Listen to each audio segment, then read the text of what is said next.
Caleb ran. Moonlight, fractured by branches, painted the forest floor in shifting patterns of light and shadow. Breath rasped in his lungs, each inhale a searing pain. They were close. He could feel it. Fear, sharp and cold, lent speed to his steps. He pushed through a thicket of thorns, ignoring the scrapes on his skin. Survival was all that mattered now. Trust was a ghost, a wisp of memory better left buried. He burst into a small clearing, heart pounding, a frantic rhythm against his ribs. A fallen log, half-rotted, lay near a towering oak.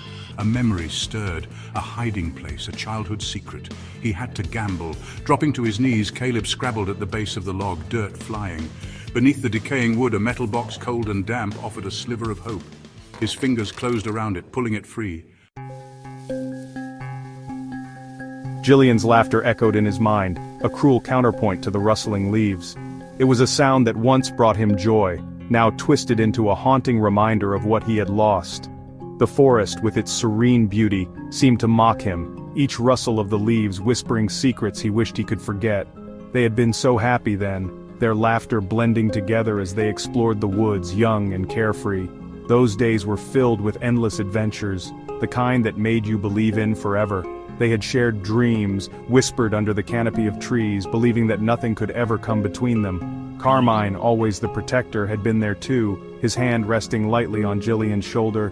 He had always been the one to lead, to guide them through the thickest parts of the forest, ensuring they were safe. Caleb had trusted him implicitly, never doubting his loyalty for a second. A wave of nausea washed over Caleb. Betrayal had a way of twisting the past, turning cherished memories into poisoned barbs. The realization that those he held closest had deceived him was a bitter pill to swallow. Every shared moment, every laugh, now felt like a cruel joke at his expense. Their smiles, once warm and genuine, now seemed like carefully crafted masks, hiding the truth of their deceit. He could see it now, the subtle glances, the whispered conversations that he had once dismissed as harmless. It was all so clear in hindsight, the signs of their betrayal glaringly obvious. He could still remember the shock, the disbelief, as he realized that Jillian and Carmine, his closest friends, his comrades, had been playing a deadly game all along. The revelation had hit him like a physical blow, leaving him reeling and questioning everything he thought he knew. They had sold him out, betrayed him for a cause he still couldn't comprehend. The reasons behind their actions were shrouded in mystery, leaving him to grapple with the painful truth that their loyalty had been a facade. The forest, once a place of solace, now felt like a prison, trapping him in his own despair. The metal box clanged open, revealing its contents: a heavy revolver, a hunting knife, and a box of ammunition. These were tools of survival, now repurposed for a mission fueled by vengeance. Each item in the box was a reminder of the path he was about to take, a path that would change him forever. Caleb's hands, calloused and strong, moved with a practiced ease as he checked the weapon, his movements fueled by a mixture of anger and despair. The weight of the revolver was a cold comfort, a reminder that he was not powerless. As he prepared for what lay ahead, he knew that the forest would bear witness to his quest for justice. You're it! Caleb, barely a teenager, had grinned, his heart pounding with a mix of exertion and youthful infatuation. He had always been drawn to her quick wit and infectious laughter. Better run, Caleb, or Jillian will catch you and make you pay. Caleb had run, the forest floor a blur beneath his feet, Jillian's laughter spurring him onward. They had been inseparable then, bound by the shared adventures and secrets of childhood. How could he have been so blind? He shoved the memory away, the pain of it a physical ache. The present held no room for sentimentality. He had to survive, and to do that he had to become the hunter, not the hunted. The forest, once a sanctuary, was now a battleground. The rustling of leaves, the snap of a twig could herald danger. His pursuers were out there, their determination fueled by a betrayal as deep as his own. Caleb moved swiftly, a phantom among the trees. He knew these woods as well as he knew his own reflection, every hidden path, every fallen log offering a potential advantage. He would use his knowledge to even the odds. He reached a narrow ravine, its sides steep and treacherous. A thin rope bridge, almost invisible in the darkness, spanned the chasm. A trap, set long ago during their childhood games, awaited. Caleb knelt, checking the mechanism, his movements precise and economical. He added a few modifications, his lips curving into a humorless smile. Let them come, he would be ready. The whispers reached him first, carried on the night breeze, chilling him to the bone. He couldn't make out the words, but the tone was unmistakable. Anger laced with a chilling determination. They were close, too close. Crouching low, Caleb moved through the undergrowth, his dark clothing blending seamlessly with the shadows around him. He reached a vantage point, a cluster of boulders overlooking the ravine below. From here, he could see them clearly.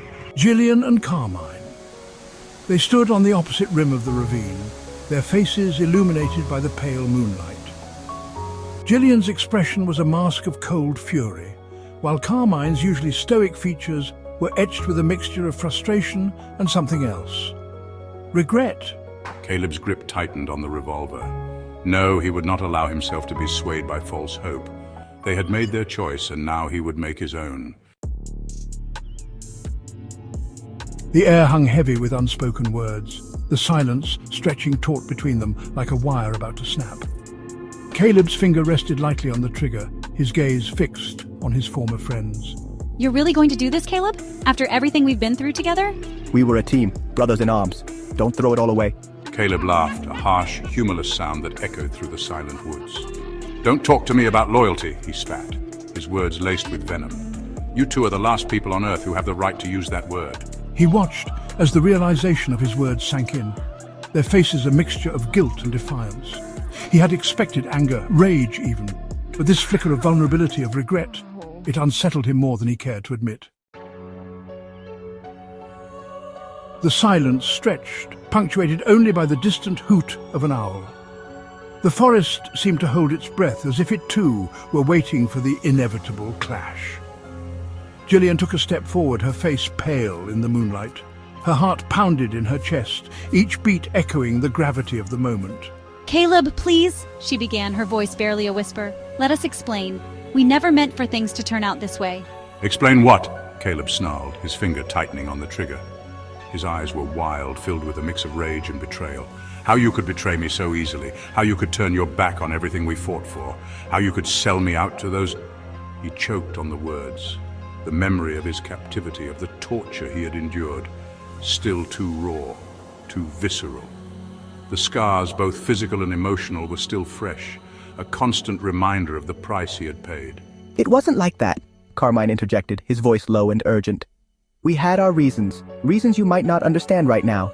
Reasons? Caleb laughed again, the sound harsh and humorless. What possible reasons could justify what you did? What possible reasons could justify what you did? What could make you think that betraying me was the right choice? Jillian's eyes, usually so full of life, were filled with a chilling coldness. It was as if the warmth had been drained from her soul.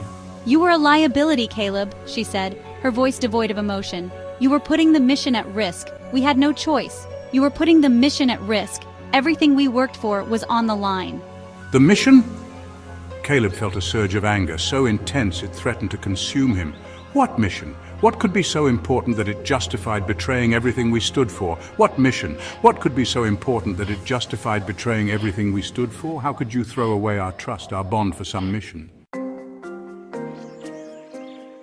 A gunshot shattered the stillness of the night, the sound echoing through the trees like a death knell. The forest, once a sanctuary of peace, now felt like a sinister labyrinth, each shadow hiding a potential threat.